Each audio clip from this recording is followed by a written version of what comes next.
Nebraska has always been famous for its corn, football, and endless fields stretching out to the horizon. Who would have thought that this peaceful state in the heart of America would suddenly be thrust into the spotlight thanks to a name that sounds like a joke? Cornhusker Clink. At first listen, you'd think it's a bar specializing in corn beer, where you order a pint and go clink clink as you toast with your buddies. But no, this is the nickname the Department of Homeland Security, DHS, just slapped on an immigration detention center in McCook. The Trump administration is in the middle of a full-blown upgrade of the detention system, and Nebraska just happened to become the newest landing spot. The McCook Work Ethic Camp used to be a minimum security correctional facility, a place to stash low-level offenders while teaching them the value of hard work. Now, poof! Within a few weeks, it's being transformed into an ICE detention center, starting with 200 beds and possibly expanding to 300. DHS dubbed it Cornhusker Clink, as if turning human detention into a marketing campaign, rolling out a whole lineup of punny names: Alligator Alcatraz in Florida, Speedway Slammer in Indiana, and now Nebraska gets its own brand. This naming game may make politicians chuckle, but locals aren't laughing. McCook, once just a sleepy town of 7,400, is suddenly on everyone's lips across the nation, and not in a way anyone wanted.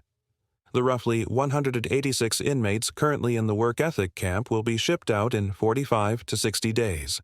The place is being cleared out to make way for migrants awaiting deportation.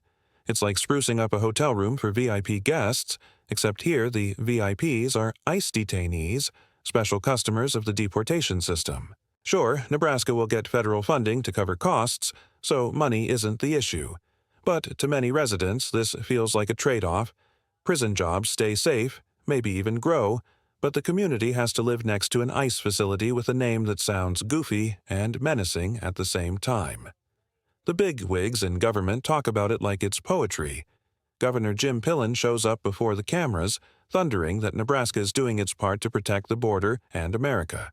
DHS Secretary Kristi Noem smiles slyly, saying that anyone who doesn't want to get caught should just open the CBP One app and self-deport, like a free one-way ticket booking service. Meanwhile, Nebraska's Department of Corrections director trots out figures.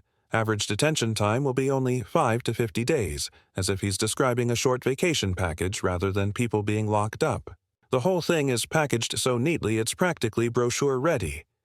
Come experience Cornhusker Clink, where golden Nebraska corn meets Trump's immigration policy.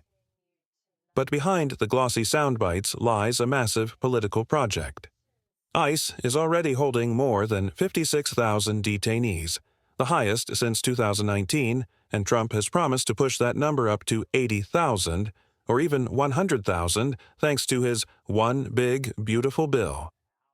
Any empty facility now has the chance to be reborn as the next Clink. From McCook, DHS brags that they can expand fast without having to set up tent camps. Quick, yes, but the local community had no time to prepare. McCook's mayor admitted that the governor's office dropped in for a 30-minute meeting over the weekend and then left, leaving the whole town in the dark about what's coming. Residents took to the streets with signs reading ICE, Gescheinen, Gestapo, and No Nazi Nebraska, a throwback to scenes from an old black-and-white film suddenly replayed in the 21st century. Supporters clap along, praising the move for keeping Nebraska safe, while families wonder why the money isn't going toward hungry kids, the homeless, or fixing hospitals. Everything is happening at breakneck speed. One day it's a rehabilitation camp, the next it's the newest symbol of hardline immigration policy. To make things even more dramatic, the Nebraska State Patrol is preparing to join the 287G program, meaning state troopers will have the power to play ICE agent on the streets, effectively serving as extra eyes and ears for the feds. And on top of that, about 20 Nebraska National Guard soldiers will be pitching in too, not with rifles, but with paperwork, logistics, and clerical duties. A state long known for its quiet calm is suddenly becoming a puzzle piece in a nationwide enforcement machine, a place ICE wants planted on every map. Cornhusker Clink may sound like a cheeky joke, but in reality it's splitting the community in two, turning Nebraska into a political stage. McCook, once an obscure little town, is now infamous as ICE's new home in the Midwest. Whether this is an opportunity or a nightmare remains to be seen, but one thing is for sure. In the coming weeks, the story will be hotter than the corn roasters at the Nebraska State Fair. The operating system of Cornhusker Clink feels to many like watching a stage play with too many characters. First up is the federal-state contract, basically a long-term lease agreement. The feds pay the money, the state provides the facility. The first year is treated like a probation period, and if all goes well, it gets extended for another 3. The old staff of the work ethic camp get to keep their jobs, except now, instead of babysitting low-level offenders, they'll be supervising people waiting to be deported. On paper, the work looks the same, but mentally it's a whole different ballgame, since the guests are now caught in America's messy immigration machine. Then comes the 287G program, which sounds like some secret code but is really a shiny new power handed to state police. 6 Nebraska State Patrol officers will be trained to check immigration status and make arrests on ICE's behalf. Where once the patrol dealt with traffic jams and petty theft, now they'll have side gigs as immigration agents. Supporters see it as a boost for security, while critics warn it's just a backdoor for racial profiling. If you look Latino, expect to be stopped and asked for papers. The program was killed off years ago after scandals of abuse, but now it's back on stage like a political revival tour. Add to that the Nebraska National Guard, about 20 troops called up not to stand at the gate with rifles, but to handle paperwork, admin, and logistics for ICE. The image of soldiers in uniform running photocopiers has people joking that this is the bureaucratization of the military. But it says something real. ICE is so short on manpower it's borrowing soldiers to shuffle files. Training is starting right away, and local media are hyping it like it's a sports tournament. All of this is wrapped up in a bill with a name that sounds more like a beauty product than legislation. One big, beautiful bill. Instead of promising glowing skin, it promises 80,000 ICE beds nationwide. Cornhusker Clink is just one link in a chain stretching from Florida to Indiana, now pulling Nebraska into the spotlight. Every state suddenly gets its own stage where ICE can flex its muscles. McCook, once just another dot on the map, has been shoved into national headlines. But the big numbers and shiny promises come with a long list of worries. Other ICE facilities have already been sued for lousy conditions and cutting off access to lawyers. If McCook moves too fast, the same lawsuits are almost guaranteed.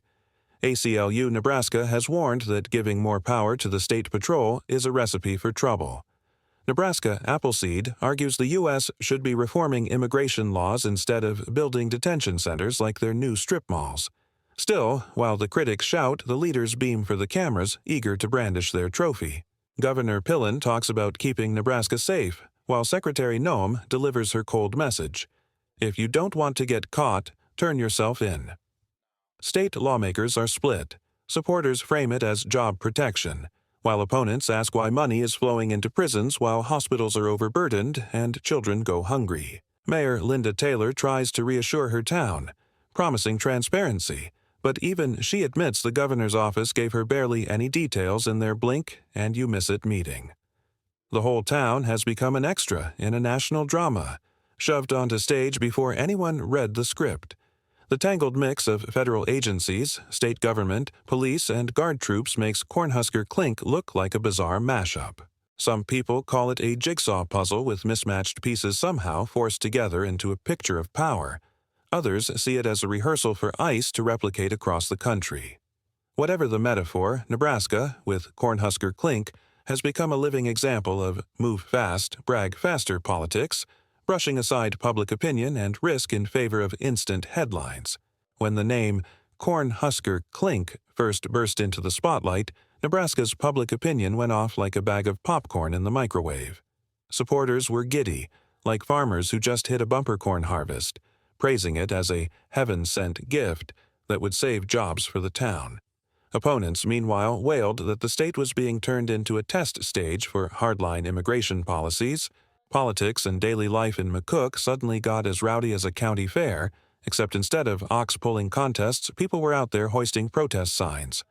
Slogans like "No Nazi Nebraska" and "ICE Gestapo" popped up right outside the governor's office, transforming the usually quiet square into a raucous circus.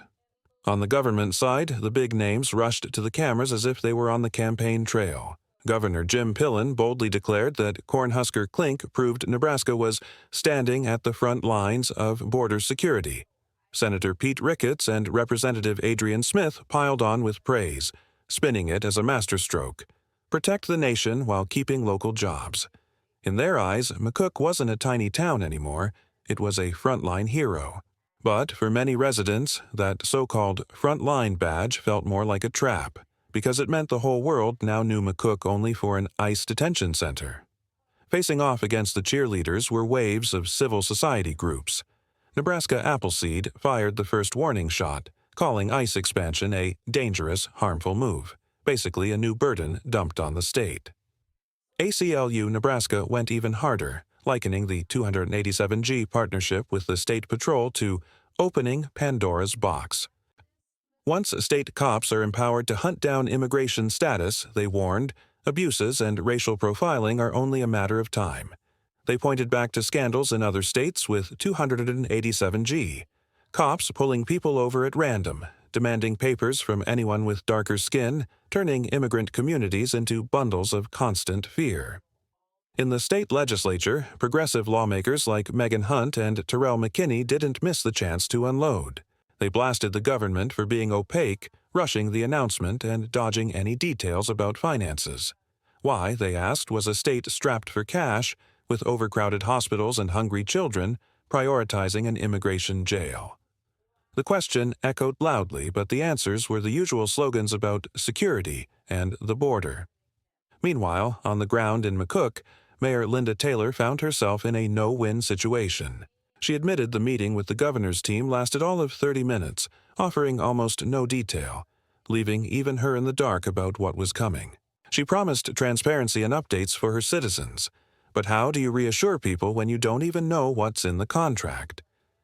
Locals peppered her with questions. Who pays for health care? What happens if there's unrest? How will this affect schools and neighborhoods? The answers drifted somewhere between DHS press releases and the stiff smiles of politicians. The Nebraska media, meanwhile, hit the jackpot. Stations like KETV, WOUT, KLKN, and Nebraska Public Media pumped out updates as if they were covering March Madness. From the 20 National Guard troops about to train, to the 6 state troopers headed off to become ICE trainees, to the 45 to 60-day timeline to move out the old inmates from work ethic camp, every detail was treated like breaking news. Residents scrolling Facebook or Twitter got a live show experience, each day bringing a new twist to gossip about, plus a flood of memes featuring corn cobs dressed up in prison stripes.